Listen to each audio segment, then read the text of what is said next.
आप जानते हैं बहुत सारे लोगों को ऐसा लगता है कि आराधना करना शायद ये लेडीज का काम है, और बहुत सारी जगह जब आराधना होती है तो बंदों का खासकर आंखें खुली होती हैं और इधर उधर देख रहे होते हैं, जैसे उनको कुछ समझ नहीं आ रहा या वो मंगल ग्रह से आए हैं। बाइबल कहती है प्रभु यीशु मसीह ने एक ऐसी औरत को चंगियाई देने से मना कर दिया था। परमेश्वर के पास आके वो बोली, परमेश्वर मेरी बेटी को दुष्ट आत्मा सता रहे, इसमें से दुष्ट आत्मा निकालो। बाइबल बताती वो अन्य जातियों में से थी, इजराइल की नहीं थी। प्रभु यीशु मसीह ने कहा अभी अन्य जातियों का टाइम नहीं आया, जब तक मैं मर के जी उठ के जीवित स्वर्ग पे नहीं चला जाऊंगा, जब तक मेरे चेले अन्य जातियों को प्रचार नहीं करेंगे तब तक मैं अन्य जातियों के पास नहीं जा सकता हूं। मैं सिर्फ इजराइल के घराने की खोई हुई भेड़ों के पास ही आया हूं।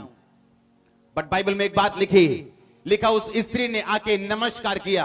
इंग्लिश में लिखा है शी वर्शिप्ड हिम, कि उसने परमेश्वर की वर्शिप की और परमेश्वर को बोला परमेश्वर, क्योंकि प्रभु यीशु मसीह ने कहा था मैं बालकों की रोटी कुत्तों को नहीं दे सकता।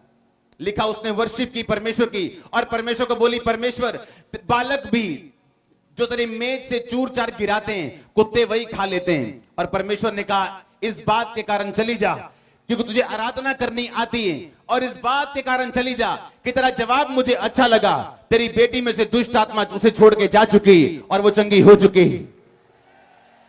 आप जानते जब आप आराधना करते हैं आप परमेश्वर को मजबूर करते हैं कि वो अपनी बाउंड्री से बाहर आके भी आप पे दया करे और आपको छुड़ाए।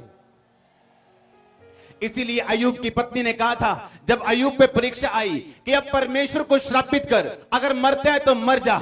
श्रापित करने का मतलब यह है कि तू उसकी वर्शिप ना कर, क्योंकि वर्शिप करने का मतलब यह है परमेश्वर की बड़ाई करना, उसके नाम को धन्य कहना। उसके नाम को धन्य इसलिए नहीं कहना कि आज मैं चंगाई की गवाही के साथ खड़ा हूं या परमेश्वर ने मुझे बरकत दी। बाइबल कहती है अय्यूब ने परमेश्वर की वर्शिप अपनी परीक्षाओं के दिनों में भी की, और उसने अपनी औरत से कहा हे मूर्ख औरत, क्या जिस परमेश्वर के हाथ से हम सुख लेते हैं क्या दुख ना ले, उसी का नाम धन्य हो। और उसने वर्शिप करनी नहीं छोड़ी और परमेश्वर ने उसके जीवन को बदला, फिर से उसे डबल आशीष के साथ, 7 गुना आशीष के साथ, कई चीजों में कई 100 गुना आशीष के साथ फिर से उसे बढ़ाया और ब्लेस किया, उसे ऊंचा किया। हालेलुया। आपको एक बात समझनी है, जब आप परमेश्वर की आराधना करते हैं तो आप इसलिए आराधना नहीं कर रहे हो क्योंकि आप आज मीटिंग में बैठे हो या आप क्रिश्चियन व्यक्ति हो, आप बॉर्न क्रिश्चियन हो, इसलिए चर्च में जाके आधा घंटा गीत गाने जरूरी है क्योंकि ये रूल बना हुआ है चर्च का।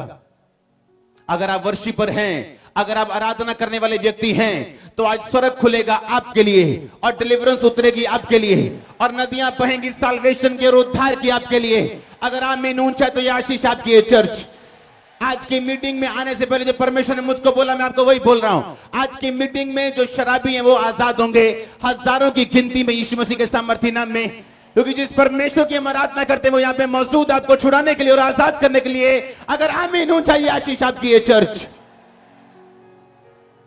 बाइबल कहती है जब आप आराधना करते हैं बिना किसी चिंता के, इस चिंता के कि जब प्रार्थना कब शुरू होगी मेरी चंगाई के लिए या मेरा बच्चा कब नशे छोड़ेगा। बाइबल कहती है उस औरत ने आराधना की और परमेश्वर अपनी बाउंड्री से बाहर आके उसे बरकत देते हैं।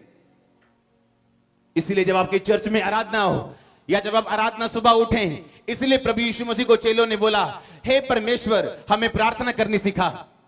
और यीशु मसीह ने कहा प्रार्थना करनी सीखनी है तो बोलो हे हमारे पिता जो तू जो आसमान में, तेरा नाम पाक माना जाए, तेरा राज्य आए, जैसे तेरी मर्जी आसमान में पूरी होती है धरती पर हो। लोगों को लगता है ये प्रार्थना है और वो अपने अपने मन में ऐसी प्रार्थना करते जैसे परमेश्वर ने सिखाया।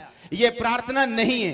क्या आपको लगता है कि जब प्रभु यीशु मसीह ने अपने चेलों को बोला था गतसमनी बाग में कि यहां खड़े रहो, बैठे रहो और प्रार्थना करो, तब तक मैं भी प्रार्थना करता हूं। और बाइबल कहती है जब प्रभु यीशु मसीह वापस आए तो सब चेले सो रहे थे। यीशु मसीह ने कहा क्या तुम 1 घंटा भी मेरे साथ जाग नहीं सके? क्या तुम 1 घंटा भी मेरे साथ प्रार्थना नहीं कर सके? अगर परमेश्वर खुद कम से कम 1 घंटा प्रार्थना करने के लिए कहते हैं तो वो आपको 30 सेकंड की प्रार्थना नहीं सिखाएगा। हे हमारे बाप तू जो आसमान में है, ये 30 सेकंड की प्रार्थना करना वो आपको नहीं सिखाएगा। ये प्रार्थना नहीं थी, ये लाइफ स्टाइल था कि जब तुम प्रार्थना करने के लिए बैठो तो अपनी राशन लिस्ट बाद में निकालो, पहले परमेश्वर की आराधना करो कि हे हमारे पिता तू जो आसमान में है, तेरा नाम पाक माना जाए, तेरा राज्य आए। ये वर्शिप है कि वर्शिप से शुरू करो।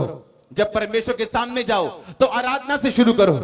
आराधना दिल बदल देती है परमेश्वर का, उसकी मर्जी बदल देती है आपके लिए, उसे दयावान बनाती है आपके लिए।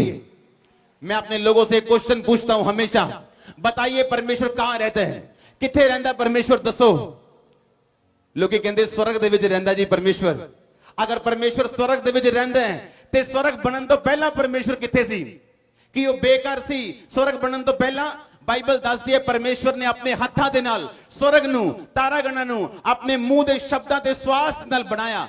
अगर परमेश्वर ने स्वर्ग नू बनाया ते बनान तो पहला फिर वो किथे रहंदा सी? कि उन्हें अपना घर शिफ्ट करता स्वर्ग दे विच?